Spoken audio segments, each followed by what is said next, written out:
सर्वमंगल मांगल्ये शिवे सर्वार्थ साधिके शरण्ये त्र्यंबके गौरी नारायणी नमस्तुते। नमस्कार फ्रेंड्स, मैं रचना शुक्ला अपने चैनल एस्ट्रोलॉजर पामिस्ट रचना शुक्ला में आप सभी का स्वागत करती हूँ। फ्रेंड्स, आप सभी को शरदी नवरात्रि की ढेरों शुभकामनाएं। माता रानी आपकी सभी मनोकामनाओं को पूर्ण करे। फ्रेंड्स, वर्ष भर में 4 नवरात्रि मनाई जाती है।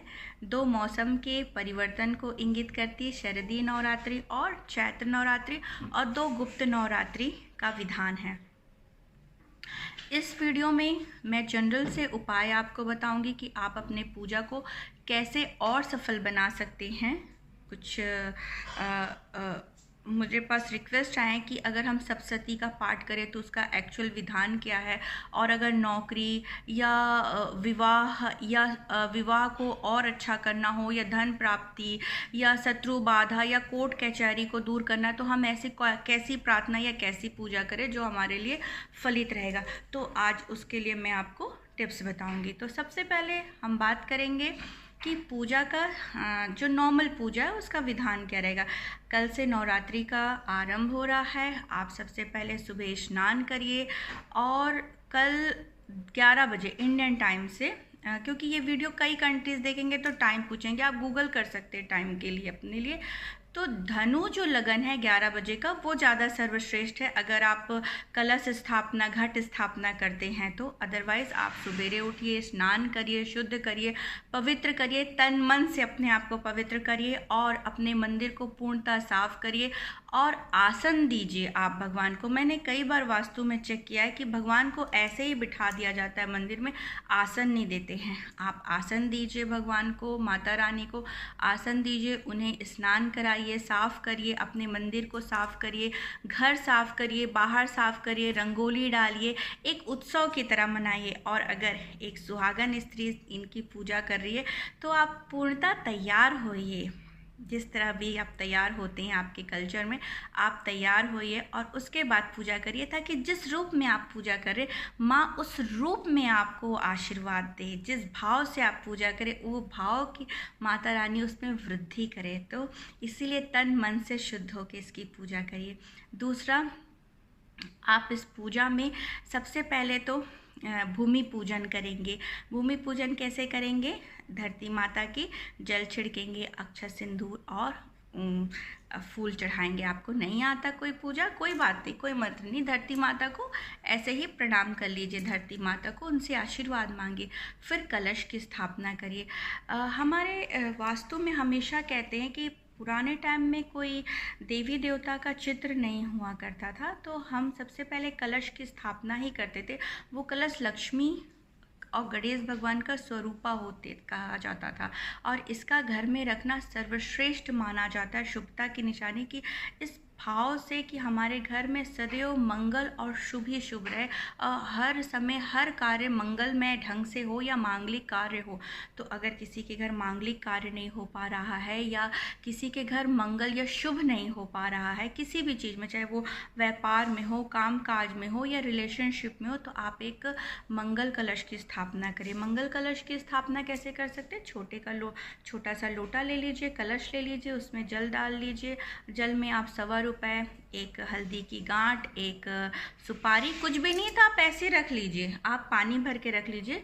उसके ऊपर छोटे सी कटोरी, उसमें पीला चावल और एकाक्षी नारियल आता है, एकाक्षी नारियल रख लीजिए। अगर आपके पास आम की पत्ती मिल जाए तो आम की पत्ती से डेकोरेशन कर लीजिए। कलश में मौली धागा बांध लीजिए और ओम का आप आकृति बना लीजिए, ओम बना लीजिए अपने कलश में, और आप कलश की स्थापना। अगर आपके पास एकाक्षी नारियल नहीं है, एकाक्षी नारियल क्या होता है, तो इसके लिए आप मुझे कमेंट करेगा, वो भी मैं आपको बताऊंगी कि एकाक्षी नारियल क्या होता है। नहीं तो आप सिंपल जटा वाला नारियल भी आप रख सकते हैं। 9 दिनों के लिए आप ऐसी व्यवस्था भी कर सकते हैं। उसके बाद आप गणेश भगवान की पूजा करिए, नवग्रह की पूजा करिए। उसके बाद आप माता जी की पूजा करिए। माता जी का आप श्रृंगार का सामान चढ़ाइए, उनका श्रृंगार चढ़ाइए, चुनरी चढ़ाइए, उनको साड़ी, कपड़े, जो भी आप, अगर आपके पास नया है तो आप उनको चढ़ा सकते हैं। बाद में आप खुद यूज़ करें, आप मंदिर में या पंडित जी को दान भी कर सकते हैं। तो विधि का आप इस विधि से पूजा करेंगे तो आपके लिए बहुत सही रहेगा।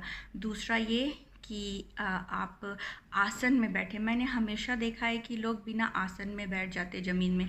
आप लाल कलर का आसन लगाइए, आप भी स्वयं लाल टीका लगाइए और लाल वस्त्र अगर धारण करके पूजा करते हैं तो बहुत ही सिद्ध होगा। स्पेशली जैसे बगलामुखी की साधना कर रहे हैं तब आप पीला भी पहनिए, वो पीला आसन लीजिए, पीला टीका लगाइए। पर स्पेशली आप अगर दुर्गा की पूजा कर रहे हैं, शक्ति स्वरूपा की पूजा कर रहे हैं, तो आप लाल कलर को ही ज़्यादा प्रेफर करिए, बहुत शुभ रहेगा। दूसरा ये कि जब आपका पूजा संपन्न हो जाए तो आप आसन को मोड़ के रखिए। कई बार मैंने चेक किया कि लोगों का आसन बिछा का बिछा रहता है, आप ऐसा मत करिए। अगर आपका मंदिर में रूम है तो आप उसे ज़रूर एक गोल्डन जो आती है, आप एक पर्दा बना लीजिए, कर्टन बना लीजिए, गोल्डन का बॉर्डर लगा हुआ आता है मार्केट में कपड़ा, गोल्डन जरी वाला, और आप उसको बंद करके ढक के भी रखिए। जब आपकी पूजा फिनिश हो जाती है दोपहर में, फिर पट खोलिए, फिर रात में आप माता जी को उस भाव से कि सुबेरे शाम इस तरह से भोग लगाइए। भोग में आप दूध और शहद का भी भोग लगा सकते हैं, मिष्ठान का भी लगा सकते हैं, खीर का लगाइए। जब आप खीर बना के भोग लगाते हैं तो वो खुशबू आना चाहिए, बहुत अच्छी खुशबू आए। जितनी अच्छी खुशबू आएगी, भगवान खुशबू ग्रहण करते, तो आप खीर का अगर प्रसाद लगाते तो उसमें खुशबू आना चाहिए। केसर डाल के बनाइए, इलायची डाल के बनाइए, जिसकी खुशबू दूर दूर तक आए, और वो भोग लगा के आप अपने मन की मनोकामना को पूर्ण कर सकते हैं। वैसे ये पूजा तो नौ दुर्गा की पूजा शक्ति की पूजा होती है, इसमें ऐसे गाड़ी वगैरह या इतना शुभ हम ज़्यादा प्रेफर नहीं करते, क्योंकि ये आराधना है। पर भी इस समय आप कोई भी जैसे गृह उद्घाटन या गाड़ी की पूजा करना चाहते हैं तो आप बेशक इस समय में खरीद सकते हैं, 9 दिन आप इसको खरीद सकते हैं। दूसरा ये कि जैसे आप दिया लगाते हैं तो ये एक फूल की बत्ती होती है, ये आप घी का दिया लगाइए यहाँ पर, और घी के दिए में आप कपूर का पाउडर डाल दीजिए। अपने घी के डब्बे में कपूर का पाउडर डाल दीजिए, और इसे मैं फूल बत्ती बोलती हूँ, तो फूल बत्ती का आप लगाइए।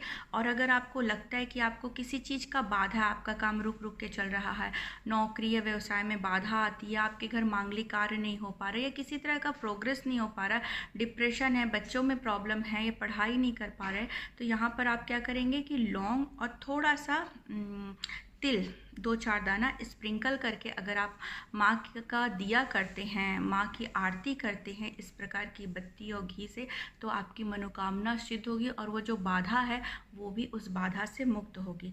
माता की पूजा के बाद भैरव देव की पूजा करना भी बहुत सर्वश्रेष्ठ है।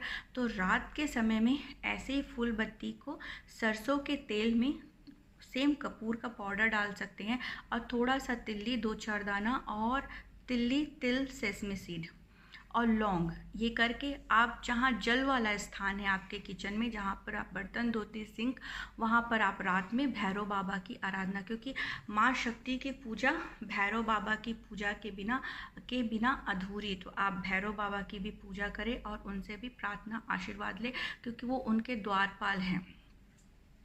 आगे बढ़ते हैं कि यहाँ तो कई क्वेश्चंस मेरे पास आए हैं जिसका मैं आपको आंसर करती हूँ। सबसे पहले मैं सप्तशती के पाठ कैसे करते हैं वो मैं आपको बता देती हूँ। सप्तशती मार्कंडेय पुराण से लिया गया है, और इसमें 700 मंत्र हैं। 700 मंत्र चाहे तो आप संस्कृत में अध्ययन कर लीजिए, या फिर हिंदी में भी आपकी किताब आती है।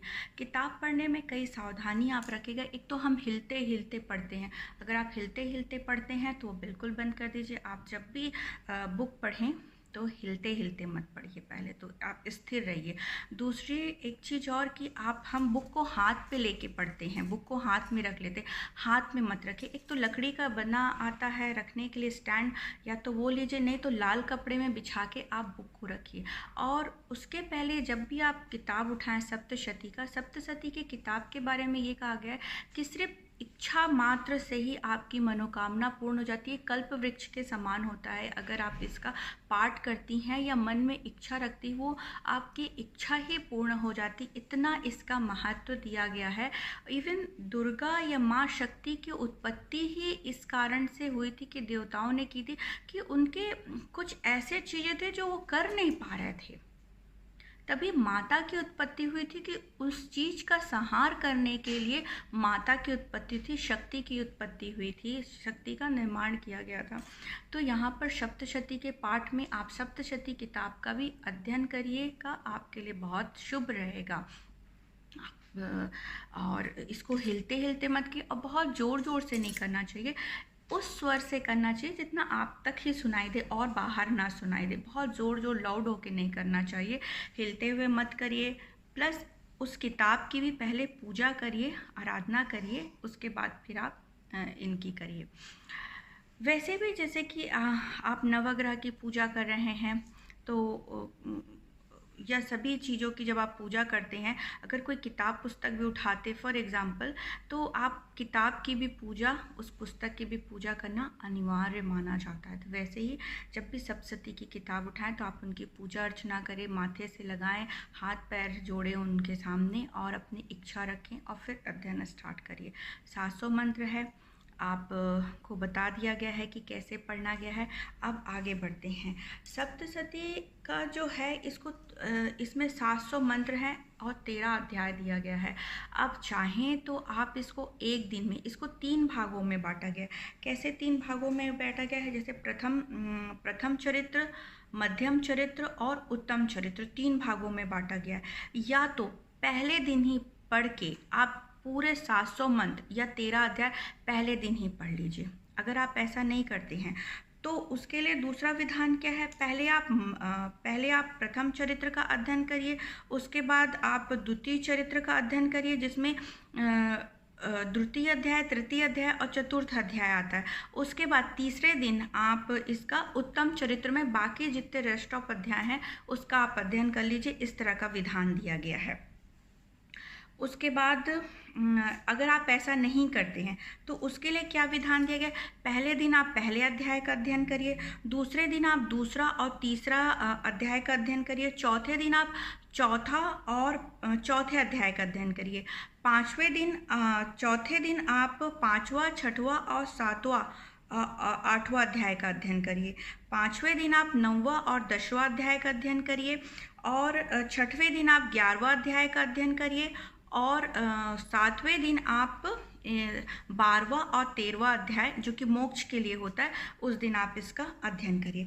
अब बाई चांस कोई सप्तशती का अध्ययन नहीं कर सकता है, वो सप्त कुंजी सिद्ध कुंजी स्त्रोत होता है उसका पाठ करे। फॉर एग्जाम्पल वो भी नहीं कर सकता है तो दुर्गा 32 नामावली है, आप उसका भी अध्ययन करेंगे तो भी आपके लिए बहुत सिद्ध होगा, फलदायी रहेगा।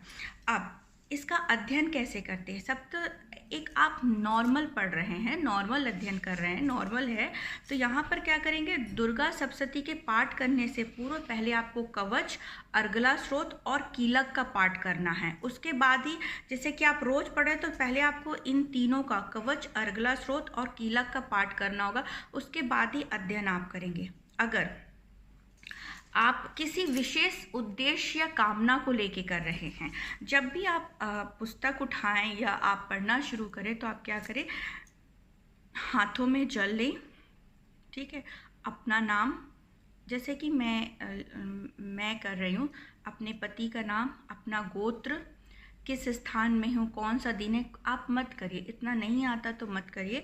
किस उद्देश्य से पढ़ रहे हैं? मैं ये सप्तशती का पाठ करने जा रही हूँ, जो भी भूल चूक हो क्षमा करें, और किस मनोरथ कर रहे हैं वो मनोरथ बोल के आप माता जी के चरणों में छोड़ दीजिए। जिस मनोरथ कर रहे हैं वो मनोरथ बोल के आप संकल्प लीजिए, इसको बोलते हैं संकल्प का विधान, ठीक है। आपको संकल्प लेना जरूरी, चाहे कोई भी पूजा करे, अगर स्पेशली आप किसी चीज़ के लिए पूजा कर रही हैं तो आप ये तो आपका प्रोसेस हो गया कि कैसे माता की पूजा करना है, तो संकल्प लेने का प्रोसेस है। दूसरा, अगर आप किसी उद्देश्य के लिए कर रहे हैं कि फॉर एग्जांपल मेरी शादी हो जाए, या मेरा व्यवसाय चले जाए, या मेरी नौकरी की प्राप्ति हो जाए, या किसी स्पेशल शक्ति के लिए कर रहे हैं, किसी मनोकामना वश कर रहे हैं, तो यहाँ पर मरीच कल्प में मंत्र दिया गया है, जिसको मैं यहाँ पर लिख भी दूंगी अभी। ओम श्रीं श्रीं क्लीं हूं ओम ऐं शोभाय मोहे उत्कील्य उत्कील्य ठा। ये उत्कीलन मंत्र है, क्योंकि ये ऐसा सप्तशती का जो पाठ है ऐसा है कि किसी इसको कीलक कर दिया गया देवताओं के द्वारा, स्पेशल कंडीशन में से बंद कर दिया गया। अगर समान लैंग्वेज में बोले कि इसका दुष्परिणाम ना हो, तो अगर इस मंत्र का 108 बार करके पाठ करके आप इसका अध्ययन विशेष मनोकामना के लिए कर रही हैं, तब इसका पाठ करके करिए। इसे उत्कीलन मंत्र कहते हैं। ये उत्कीलन मंत्र को आप पढ़िए 108 बार, और उसके बाद आप कीलक, कवच, अर्गला का पाठ करिए, फिर सप्तशती का पाठ करिए। नहीं तो आप नवार्ण मंत्र कहते हैं ओम ऐंग हींग क्लीम चामुंडाय विच्छे नमा का 108 बार पढ़ेंगे। उसके बाद आप कवच, अर्गला, कीलक, और उसके बाद आप सप्तशती, उसके बाद आप फिर से नवार्ण मंत्र का पाठ करेंगे। ये आप यहाँ पर लाल चंदन का माला, स्फटिक और रुद्राक्ष सर्वश्रेष्ठ माना गया है। जब आप एक बार ऐसे पाठ कर लेते हो, अगर फॉर एग्जांपल आप 108 बार से ज़्यादा करना चाहते हो मंत्र, जितना आप ज़्यादा कर सको, जैसे मैंने तो पूजा बताया है कि 7 दिन में आपका अध्याय हो जाना चाहिए। अष्टमी और नवमी का विधान है कि आप वो मंत्र का जाप करो और हवन करो, ये 2 दिन आपके लिए रखा गया है। अब सप्तमी और अष्टमी का विधान क्या है? सप्तमी अष्टमी पंडितों के लिए होता है कि अष्टमी के दिन वो अपना पारण उपवास रखते हैं, और नवमी महागौरी के लिए होता है कि जो स्पेशल कोई मनोकामना, जैसे व्यापारिक वर्ग हैं या कुछ स्पेशल सिद्धि के लिए है, तो वो नवमी की भी उपवास और पूजा करते हैं। ठीक है, आप मंत्र ज़्यादा पढ़ रहे तो अपने माला को ऐसे मोड़ के करेंगे, ये थोड़ा सा मिस हो गया था। कन्या पूजन का विधान बहुत दिया गया है इसमें कि अगर आप अष्टमी या नवमी की तिथि या बीच में कभी भी आप कन्या पूजन करें। कन्या को मैं आगे उपाय में इसको रिकवर करूँगी। और पूजा करने के बाद आप क्षमा प्रार्थना करें। हवन के विधान में ये होगा कि अगर आप दूर दूर रहते, हवन का विधान आपको नहीं पता है, तो भी आपके पास कोयला भी हो, ऐसे तो लकड़ी हो या ओपले हो, तो अगर कोयला भी हो या कुछ भी व्यवस्था हो तो आप कोयला जला सकती हैं। और उसमें सबसे पहले तो आप गणेश भगवान का मंत्र पढ़ के, अब चाहे 1 बार पढ़ो या 5 बार पढ़ो, 3 बार पढ़ो, अपने सुविधा के अनुसार। फिर आप यहाँ पर नवग्रह का मंत्र पढ़ लीजिए। ओम ब्रह्मा मुरारी त्रिप्रांतकारी भानुषि भूमि सुतो बुद्धश्च गुरुश्च शुक्रश्च निराहुआ केतुः सर्वग्रह शांत करा भवन्तु, ये आप कर सकते हैं। उसके बाद फिर आप महामृत्युंजय मंत्र, गायत्री मंत्र का पाठ करें। फिर आपने जैसे 108 बार अपना मंत्र पढ़ा है, गिन लीजिए। अगर आपने रेगुलर किया और आपका 900 टाइम हो गया मंत्र, मतलब आपने 900 बार कर लिया है, तो उसका 10वां हिस्सा, ठीक है। नहीं है तो आप 108 बार, और अगर आपके कोयले में इतना नहीं हो पाएगा तो 10 बार भी आप हवन कर लीजिए। मे भी आप हवन नहीं भी कर सकते हैं, कुछ नहीं है, आपके पास हवन की भी कोई प्रोसेस नहीं है, तो आप अपने गैस चूल्हा के ऊपर एक तांबे का प्लेट आता है या स्टील का, जो भी प्लेट रख दीजिए, और घी, चावल, शक्कर या घी, चावल, गुड़ या शहद का भी आप उस पे जला सकते हैं। और हवन, क्योंकि हवन ही एक ऐसा माध्यम है जो कि ईश्वर उसको ग्रहण करते हैं, ठीक है। तो आप हवन भी कर सकती। अगर आप सप्तचंडी का पाठ करें तो हवन छोटा ना छोटा रूप में आप ज़रूर करिए, जैसे प्रोसेस मैंने आपको बताया है। दूसरा ये कि आप क्षमा प्रार्थना करें माता जी से। आपको कोई मंत्र नहीं आता है तो आप कोई बात नहीं, आपने अपनी क्षमा प्रार्थना अपने उससे ही कर लेना है कि जो भी मैंने पूजा पाठ किया उसमें आप उसमें जो भी गलती हुई है, मन से, भाव से, कर्म से, विधि से, जो भी क्षमा गलती हुई, वैसे तो पाठ आपको मिल जाएगा उसमें, बट नहीं है या कुछ कारण है तो भी आप क्षमा प्रार्थना ज़रूर किया करिए, ठीक। तो ये तो सप्तशती के पाठ का विधान हो गया है। अब मेरे पास कई क्वेश्चन आए।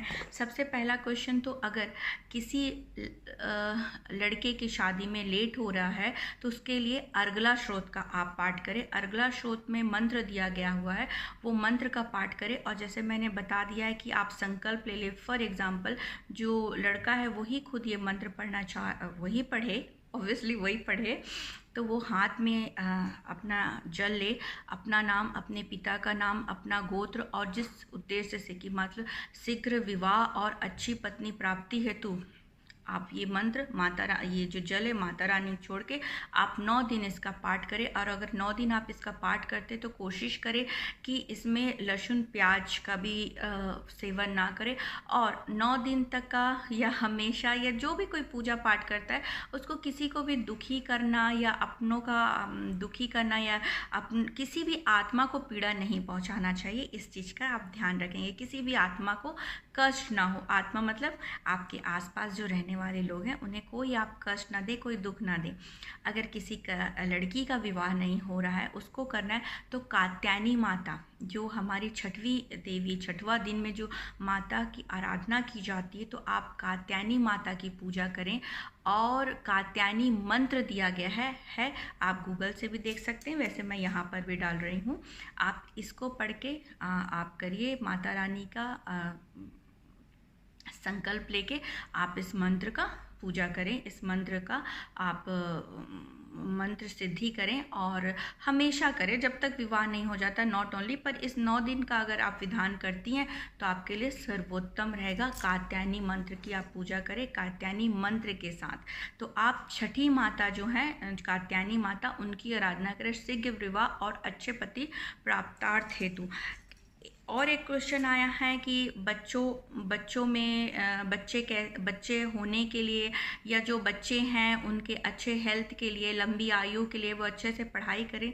तो आप माता के 5वें स्वरूप जो कि स्कंद माता है उनका आप पूजा करती हैं तो आपके लिए सर्वश्रेष्ठ रहेगा। स्कंद माता जो कि कार्तिकेय भगवान को अपने गोद में लिए हुए हैं, तो आप उनकी आराधना करेंगे और 5वें दिन माँ का गोद भरेंगे। सभी लोग सकते हैं, जिसमें 5 प्रकार के फल, मिठाई, भोग, सुहाग का सामान, इन सब चीज़ों के लिए आप माता का गोद भरे, स्पेशल पूजा करें स्कंद माता के स्वरूप का। तो यहाँ पर आपको संतान की प्राप्ति भी होगी, या जो आपके संतान है उनकी लंबी आयु या सौभाग्य के लिए, या उनके जैसे कि किसी मॉम का क्वेश्चन था कि उनकी बेटी के लिए शादी के लिए वो क्या कर सकती, आप भी स्कंद माता की पूजा करें ताकि आपके बच्ची की अच्छी जगह शादी हो। और जो बच्चा प्राप्ति के लिए करना चाहता है वो भी कर सकते हैं। एक क्वेश्चन आया कि बहुत ज़्यादा डिप्रेशन रहता है, सूझबूझ नहीं हो पा रही है मुझे बहुत ज़्यादा, तो आप पहले अध्याय का पाठ कर सकती हैं। जो सप्तशती का पाठ है उसमें आप पहले अध्याय का पाठ करें, और ये पाठ आप 9 दिन भी करेंगे बहुत अच्छा, और लगातार भी आप इसका पाठ करिए। आपका जहाँ डिप्रेशन है, जहाँ आपको आप में वो सूझबूझ नहीं आ पा रही है, बहुत ज़्यादा आपको नकारात्मक ख्याल आ रहे हैं, सो नहीं पा रहे हो और सपने बहुत आते हैं, तो यहाँ पर आप पहले अध्याय का पाठ आप लगातार करिए। ये वो भी है कि आप लगातार भी करिए और 9 दिन भी करिए, ठीक है। झूठा मुकदमा चल गया है किसी के ऊपर तो वो क्या करें, तो आप यहाँ पर दूसरा, तीसरा और चौथा अध्याय का नित्य पाठ करिए आप जब तक का आपका ये चीज़ें ख़त्म नहीं हो जाता है।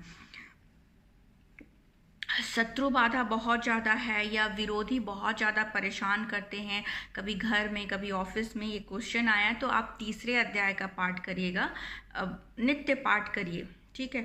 और अगर आपको शत्रु बहुत ज़्यादा परेशान करते हैं तो आप बगलामुखी की भी साधना कर सकते हैं, माँ बगलामुखी का। तो इसके लिए आप पीला वस्त्र पहनेंगे, पीला आसन रखेंगे, और इस 9 दिन में आप एक लाल कपड़ा बिछा के माता जी के में, और आप बगलामुखी यंत्र लाएंगे और नीचे बगलामुखी यंत्र के नीचे आप खड़ा उड़द का एक ढेरी बनाएंगे, उस पर बगलामुखी का। अब बगलामुखी का मंत्र आपको नेट पे मिल जाएगा, आप प्रोनाउंसिएशन पहले सीखेंगे, गलती मत करिएगा। पीला चुनरी चढ़ाइए पीले रंग का, आप भी स्वयं पहनिए और आप इसका पाठ कर सकती हैं बगलामुखी का भी। और 9वें दिन में आप इसको किसी भी जो यंत्र है पीपल के वृक्ष में इसको दबा दीजिए। जो आपका उड़द है, खड़ा उड़द, इसको आप बर्ड्स को खाने दे सकती हैं। जो कपड़ा वगैरह है वो आप मंदिर में दान कर सकती है। अगर नॉर्मल आपको करना है, स्पेशल, नॉट वेरी स्पेशल की बहुत ज़्यादा है, शत्रु बाधा विरोधी परेशान करते, तो तीसरे अध्याय का, सप्तशती के तीसरे अध्याय का आप नित्य पाठ कर सकते हैं। छठवां जो अध्याय होता है, कोई रोग है, शोक है, ऋण है, शत्रु बाधा के लिए भी कर सकती है, राहु केतु परेशान कर रहे हैं, नेगेटिविटी बहुत ज़्यादा है, नज़र दोष है, तो आप यहाँ पर छठवां अध्याय का भी पाठ कर सकते हैं। पहला अध्याय का पाठ आप स्वयं अपने लिए करते हैं, अपने प्रभाव को बढ़ाने के लिए, अपने स्वास्थ्य के लिए। दूसरा अध्याय जो होता है अपने कुटुंब के विकास के लिए, अपने पैतृक संपत्ति या जो आपकी जमा हुई संपत्ति को बढ़ाने के लिए, या अपनी वाणी को सिद्ध करने के लिए भी आप इसे कर सकती। दूसरे अध्याय को हर मनोकामना की प्राप्ति करनी, कोई भी आपकी मनोकामना हो उसकी प्राप्ति के लिए आप 7वां अध्याय नित्य पाठ करिए, ठीक है। और यहाँ पर लिखा है कोई व्यक्ति आपसे रूठ जाता है, कहीं चला जाता है, छूट जाता है, तो आप 9वें अध्याय का पाठ करिए। ऐसे क्वेश्चन आए हुए हैं। संतान प्राप्ति के लिए आप 9वां और 10वां अध्याय का पाठ करिएगा, और संतान प्राप्ति के लिए आप स्कंद माता स्वरूप जो हैं जो हमारे 5वें दिन की स्कंद माता है उनके जो स्वरूप हैं आप उनकी पूजा करिए, आपको शीघ्र संतान प्राप्ति होगी। कारोबार और सुख शांति चाहिए, कारोबार में वृद्धि भी चाहिए, और एनी काइंड ऑफ प्लेजर चाहिए, और लिक्विड कैश चाहिए आपको, तो आप 11 अध्याय का नित्य पाठ करिए।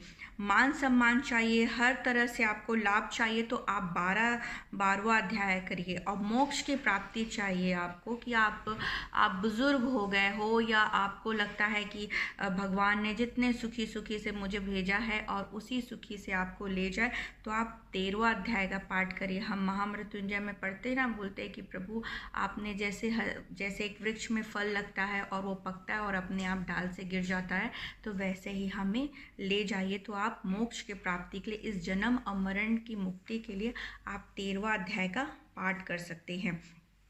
बहुत ज़्यादा मुझे गुस्सा आता है तो आप पाठ कर सकते हैं, या देवी सर्वभूतेषु शांति रूपेण संस्थिता नमस्तस्यै नमस्तस्यै नमस्तस्यै नमो नमः का आप पाठ करिए, आपका गुस्सा शांत हो जाएगा। बच्चों ने लिखा है कि विद्या प्राप्ति के लिए, तो आप यहाँ पर पढ़ सकते हैं, या देवी सर्वभूतेषु विद्या रूपेण संस्थिता या सरस्वती रूपेण संस्थिता नमस्तस्यै नमस्तस्यै नमस्तस्यै नमो नमः। लक्ष्मी प्राप्ति के लिए वैसे या देवी सर्वभूतेषु लक्ष्मी रूपेण संस्थिता नमस्तस्यै नमस्तस्यै नमस्तस्यै नमो नमः।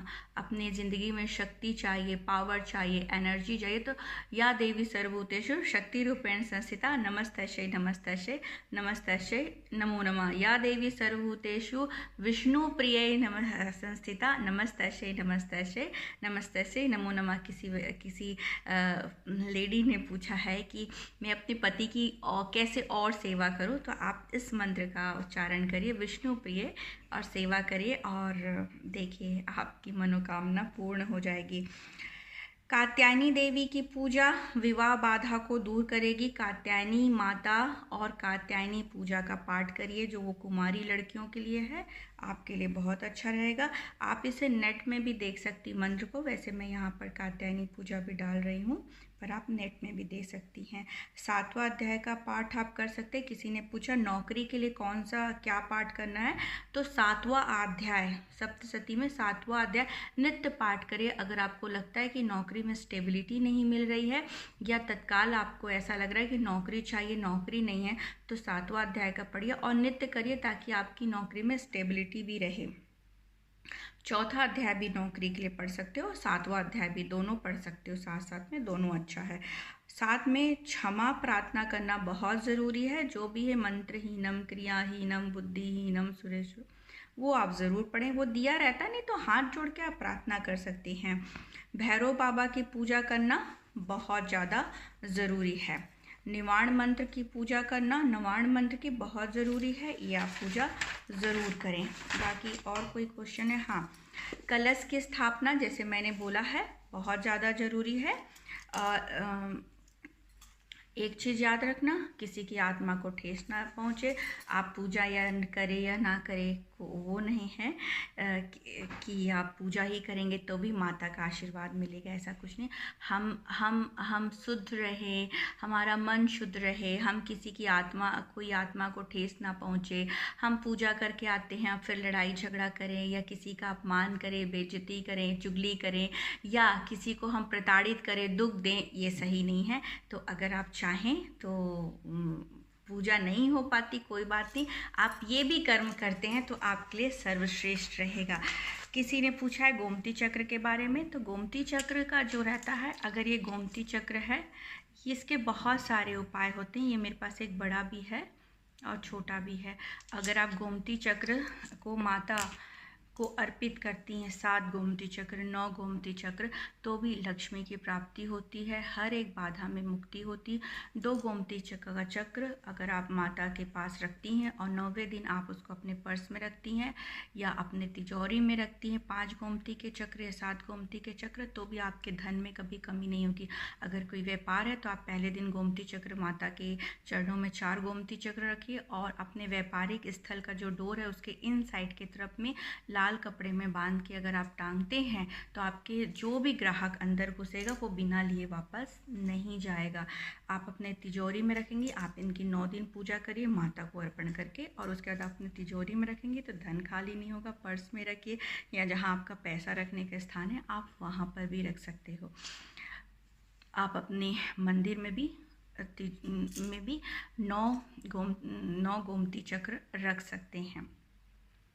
दूसरा, अगर किसी को रोग है या फिर किसी को रात में सोते हैं तो बहुत सपना आता है, तो 2 गोमती के चक्र 9 दिन आप सिद्ध करके इसे आप रखते हैं अपने बेड के नीचे, मैट्रेस के नीचे या पिलो के अंदर डाल दीजिए, लाल पीले कपड़े में बांध के, तो आपका डिप्रेशन भी ख़त्म होगा, रात में डरने वाली जो आपकी समस्या है वो भी समाप्त होगी, और प्लस कोई सपना दोष इस तरह से आपको नहीं आएगा। तो फ्रेंड्स, आज के लिए इतना ही। होपफुली आपके लिए बहुत यूज़फुल होगा और माता रानी आपकी सभी मनोकामना को पूर्ण करे। जय माता रानी।